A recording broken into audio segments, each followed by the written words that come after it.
Yesterday, on February 21, 2024, the first official trailer of the Elden Ring DLC titled Shadow of the Erdtree was released. This sparked excitement among millions of fans of this game worldwide. Since its release in early 2022, the game Elden Ring has provided gamers worldwide with a captivating exploration experience, characterized by its terrifying difficulty, deep storyline, and incredibly engaging gameplay. And this DLC release is truly generating high expectations for the experience that every gamer craves. Right after the release of the trailer, which lasted over 3 minutes, the game's director, Mr. Hidetaka Miyazaki, have a press conference. Through this conference, he provided a lot of first-hand information about this DLC. In this video, I have summarized 8 things we should know before experiencing the Shadow of the Erdtree DLC, scheduled for release on June 21, 2024. Number 1. This is the largest DLC ever developed by From Software.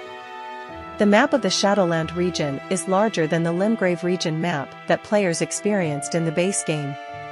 Shadow of the Erdtree not only features a more diverse and deeper environmental design, but the dungeons will also be more detailed and interesting. It seems like From Software has been very meticulous in the design process, aiming to deliver a high-quality DLC rather than just providing a large map without interaction or depth, as seen in some other games. Players will be able to teleport to the Shadowland by touching the coffin containing the corpse of Miquella at Mohgwyn Palace. Therefore, to reach the Shadowland, the first condition is that you must defeat Mohg, Lord of Blood there.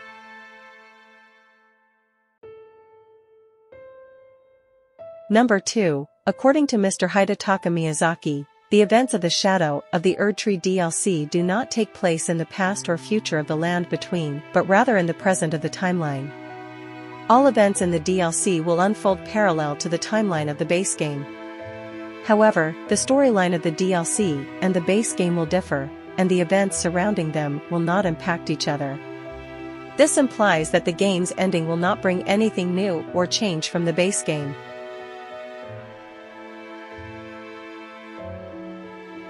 Number 3. The DLC will introduce players to a new type of attack power that players can upgrade. This power is completely independent of the player's regular level.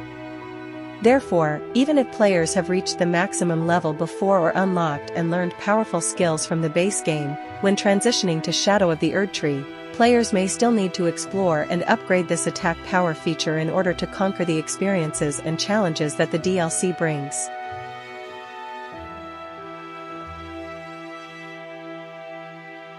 Number 4. In the trailer, we also learned about the presence of a new character named Mesmer the Impaler. Mr. Miyazaki confirmed that he is a son of Queen Marika. This character is ranked alongside similar demigods like Morgott, Malenia, or Runni. Therefore, it's very likely that he also possesses the Great Rune. Additionally, he plays a significant role in the storyline of the DLC. Regarding difficulty, I believe he will have a similar level of difficulty to the battle with Malenia. Number 5. According to initial information, there are about 8 new types of weapons added in the DLC, offering a considerable variety. For example, the Tachi, a large-sized katana, the throwing knife capable of being thrown at enemies, a new shield, or a bow with rapid-fire capability, or a close combat weapon that can turn you into a kung fu fighter. Additionally, the newly added skills are quite diverse. The most impressive is a new skill similar to the golden wings of the Crucible Knight that gamers have longed to possess when playing the base game. Number 6. As mentioned earlier, Shadowland is not just a separate land, distinct from the Land Between, but it also possesses its own cultures that have existed before the appearance of the Erdtree. Through the trailer, we can see a boss that closely resembles a person performing a lion dance.